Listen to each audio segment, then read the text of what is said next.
2025년 버티버들의 콘텐츠와 관련된 저의 생각을 담아봤습니다. 우선 첫 번째, 노래 콘텐츠가 다소 줄어들 것 같습니다.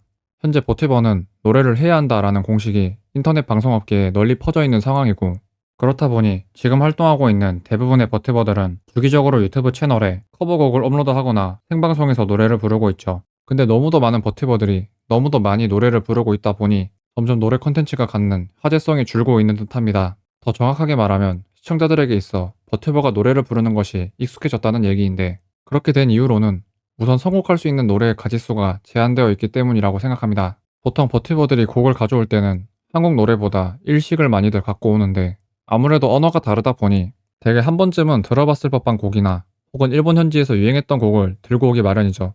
언어가 달라서 알아듣지도 못하는데 막 처음 들어보거나 호불호가 심한 곡을 듣고 오면 준비하기도 어렵고 시청자들 반응도 시큰둥할 확률이 높거든요. 근데 문제는 한 번쯤은 들어봤거나 일본 현지에서 유행했던 곡이 생각보다 그렇게 많지는 않다는 겁니다. 결국 본인은 처음 부르는 곡일지라도 이곳저곳 돌아다니는 버쌤들 입장에서는 그 노래를 적게는 여러 번, 많게는 수십 번을 들었을 수도 있는 거죠. 물론 같은 노래를 불러도 부르는 사람에 따라 다르게 와닿을 수 있지만, 솔직히 음색 및 창법이 독특하거나 압도적으로 가창력이 좋지 않은 이상 비슷비슷하게 들을 때가 많은 것 같습니다.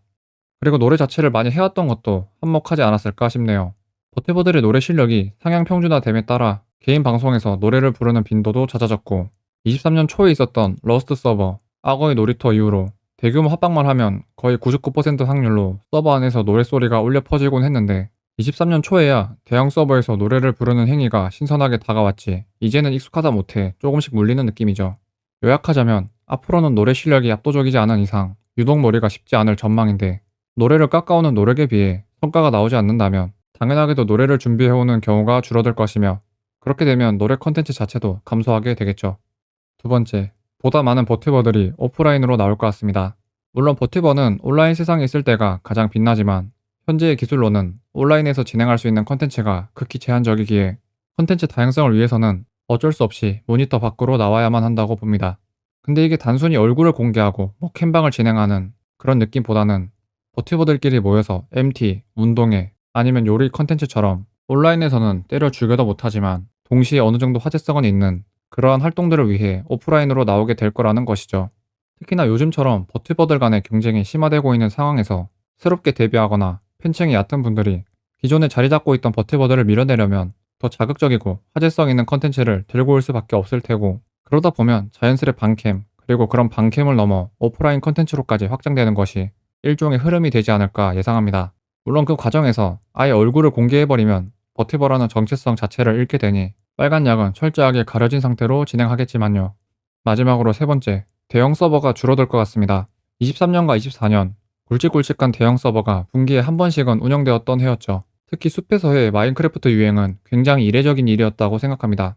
그건 뭐 굳이 깊게 찾아볼 것도 없이 연도별 방송인 서버 목록만 봐도 알 수 있죠.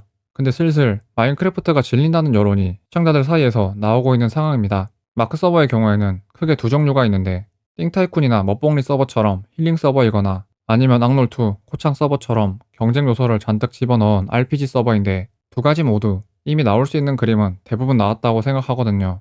아무리 다양한 플러그인을 들고 온다고 해도 결국에는 같은 마인크래프트이기 때문에 그 한계가 있을 수밖에 없죠. 아니 근데 꼭 대형 서버가 마크밖에 없냐? 마크 말고 다른 게임 하면 되잖아 라고 생각할 수 있지만, 현실적으로 생각했을 때 대규모로 스트리머들이 모을 수 있는 게임이 GTA, 존보이드, 러스트 정도란 말이죠. 아니면 굳이 하고자 하면 러블록스도 가능은 하겠지만 이건 뭐 누가 보겠습니까? 아무튼 앞에서 언급한 GTA, 존보이드, 러스트 등등, 얘네도 뭐 나쁘지는 않지만 음식으로 비유하자면 꽈배기, 찹쌀 도넛의 느낌인 거죠. 가끔 생각날 때 한두 개씩 집어 먹으면 이만한 요깃거리가 없는데 3개 이상 먹으면 물리잖아요. 딱 그런 느낌입니다. 마크처럼 다양한 모드와 플러그인을 집어넣기도 어렵고 서버를 제작하고 운영해줄 기술자들도 마크처럼 많지가 않으니 진짜 1년에 2번 정도가 최대라고 생각합니다. 예, 결국 제가 하고 싶은 말은 대형 서버에 대한 관심도는 점점 줄어들 것인데, 사람들 눈은 이미 저만치 높아져 있다 보니 서버 운영에 들어가는 비용은 계속해서 커질 것이며, 게다가 서버를 운영하는 사람은 101% 확률로 욕까지 먹게 되니 마카오톡 1.5처럼 아예 스폰서가 나타나주지 않는 이상 대형 서버 운영이 쉽지 않아질 것 같고, 대신에 비용 부담이 적고 신경 쓸 것도 없는 소규모 단기 서버가 성행하지 않을까 싶습니다. 영상은 여기까지입니다.